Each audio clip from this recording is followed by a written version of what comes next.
Oh dear, things are going to get a little serious for PM Rodney, aren't they now? So Trump has officially announced that he's sending officials over to the UK, and apparently he already has. So he's sending officials over here to monitor the suppression of our freedom of speech. This means the whole world knows what's happening right here in the UK, and yet still so many citizens here don't think it's happening. Want to argue against the narrative or the conspiracy or whatever. But the US president's sending 5 officials over to monitor the situation.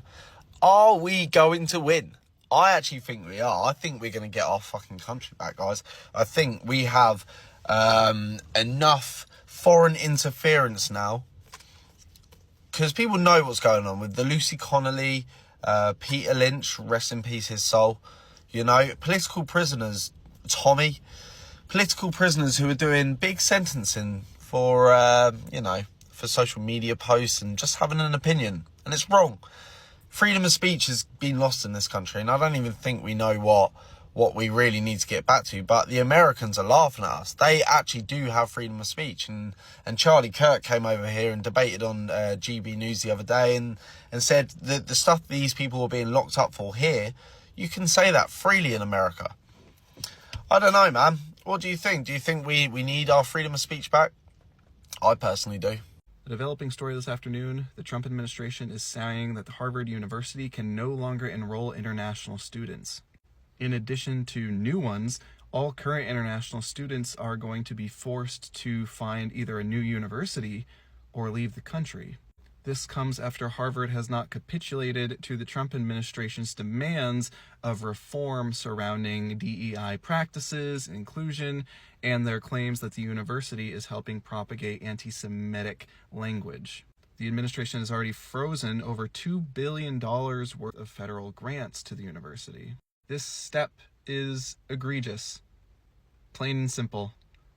Like, we can talk about the relationship between the university, the administration, agendas by both, whether or not the university should use its endowment, whether or not it's even right for the administration to cut federal funding based on the fact that it's for the people of this society as a whole. But now innocent students are getting caught up in the crossfire, who have nothing to do with any of this, who are worked their asses off to get into Harvard University, and now they're being forced to be sent away. These students have to transfer or risk losing their legal status.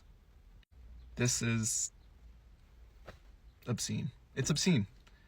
There's no way to spin this toward the right or the left. This is just wrong on every stretch that you can possibly have a wavelength for. Scott Pressler is urging Congress to pass a bill that would end taxes on Social Security. Elon Musk claims he is the largest individual taxpayer in America.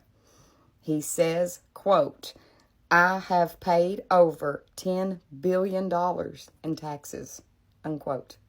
The U.S. is close to a very critical mineral deal with the Congo. The President of the European Union Commission has asked President Trump to give an extension on the tariffs. President Trump has agreed to delay tariffs on the European Union. President Trump is seeking the names and countries of international students at Harvard. It is being reported that Elon Musk is disappointed in congressional Republicans for not implementing the DOGE cuts.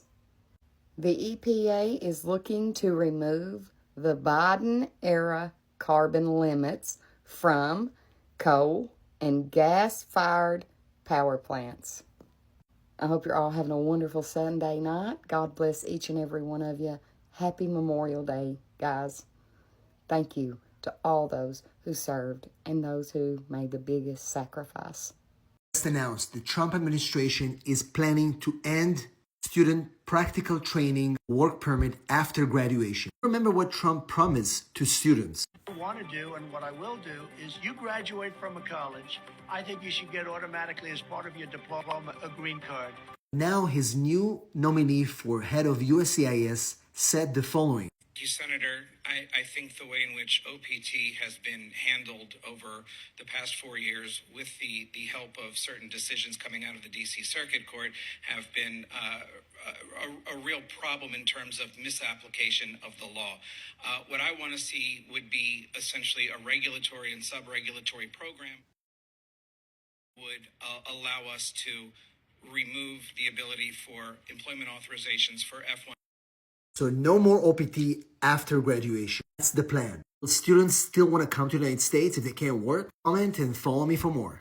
We have some big news right now. Donald Trump is now demanding that Harvard University lets him and the Trump administration know where all of its international students are from, along with providing a name of all international students. This according to his latest Truth Social post. He is extremely upset about the fact that Harvard enrolls international students, but what he's missing is that international students pay full price for Harvard tuition, subsidizing tuition for a number of American students. And while the federal government is currently not allowed to prevent Harvard from enrolling international students because of a recent federal judge's temporary injunction, we don't know how long that injunction will last, however, and there is no indication that Harvard will be giving over a list of its international students to the Trump administration, given the fact that the Trump administration will likely retaliate against many of these international students, try to deport any who are not documented. In any event, this is an escalation. Spread the word and follow along, stay up to date on all the news that you need to know about. I'll have more to come very soon. Donald Trump's administration revokes Harvard University's ability to enroll international students from May 22nd, 2025, and they are currently forcing the current students of the universities to transfer to other schools or lose their legal status in the United States. At the same time, they are threatening to expand this crackdown to other schools and colleges within the United States. So the bottom line is the United States doesn't want foreign students gaining the same level of higher education through the Harvard University due to the fact that foreign students are graduating in higher numbers from the university and they are taking up highly paid jobs and positions across the globe. So now this is the plan to put the foreign student on the back foot. Even though they pay their own school fees, they pay their own expenses. To be honest with you, personally, from me, Big Shy, I think and I believe this is a very shameful decision by the Trump's administration. The Homeland Security Secretary, Kristi Noem, she ordered the State Department of Homeland Security to terminate Harvard's student and also exchange the visitor program certification effective for the 2025 and 2026 school year. Do you know what excuse the Trump administration gave for making the decision? Do you know what they said? I'll tell you. That's why I'm doing this video. They claim or they accused the Harvard University of fostering violence, anti-Semitism, and also coordinating with the Chinese Communist Party. What a joke. That is the reason they gave for making the decision. They accused the university of fostering violence, anti-Semitism, and also coordinating with the Chinese Communist Party. There's always something to do with the Chinese or Russia in every single decision the United States seems to make. Between 2024 and 2025, about 6,900 international students were enrolled into Harvard University, that amounting to about 28% of the total enrollment to the university, according to the statistics. Now, to round this video up, I think it is about time every country start to invest in education of their citizens and stop depending on foreign education. Don't get me wrong, foreign education, I'm not saying foreign education is bad, it is good.